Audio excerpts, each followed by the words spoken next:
बिहार में शराबबंदी से जुड़े एक मामले में पटना हाईकोर्ट ने काफी अहम टिप्पणी की है। इस टिप्पणी में कहा गया है कि सिर्फ ब्रेथ एनालाइजर टेस्ट एफआईआर दर्ज करने के लिए काफी नहीं है। पटना हाईकोर्ट की यह टिप्पणी है। कोर्ट के अनुसार सिर्फ पेशाब और खून की जांच ही पेट में शराब होने का निर्णायक सबूत है। पैर लड़खड़ाना या मुंह से दुर्गंध आना ठोस प्रमाण नहीं माना जाएगा, ना ही बोलने और चलने के तरीके को बना सकते हैं आधार।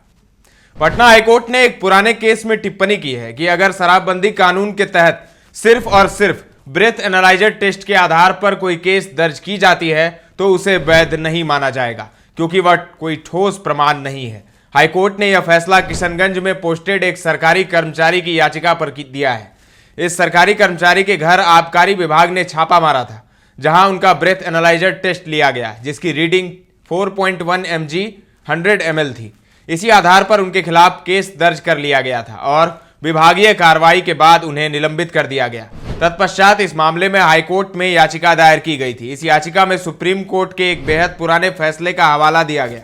बता दें कि 1971 के इस फैसले के अनुसार कोई व्यक्ति अगर चलने के दौरान डगमगा रहा हो, उसके मुंह से दुर्गंध आ रही हो अथवा उसके बोलने पर यह प्रतीत हो रहा हो कि उसने शराब पी रखी है, तो भी यह कोई ठोस प्रमाण नहीं माना जाएगा।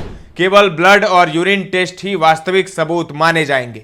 इस विषय पर वकील शिवेश सिन्हा का कहना है कि हमारे केस में ना तो ब्लड टेस्ट और ना ही यूरिन टेस्ट ली गई और महज ब्रेथ एनालाइजर टेस्ट के आधार पर ही हमारे क्लाइंट पर प्राथमिकी दर्ज कर ली गई थी, जो कि सुप्रीम कोर्ट के फैसले के खिलाफ है। इसी आधार पर हमने हाईकोर्ट के सामने सुप्रीम कोर्ट के फैसले को दोहराया, जिसके बाद हाईकोर्ट की तरफ से भी स्पष्ट कर दिया गया कि केवल ब्रेथ एनालाइजर टेस्ट के आधार पर केस दर्ज करना संभव नहीं है। 2016 से बिहार में शराबबंदी लागू है, जिसके बाद से अब तक अनगिनत लोग अवैध रूप से शराब पीने के जुर्म में हवालात का चक्कर लगा चुके हैं और यह सिलसिला आज भी जारी है। हजारों केस केवल सांसों की जांच के बाद ही दर्ज करवाए गए।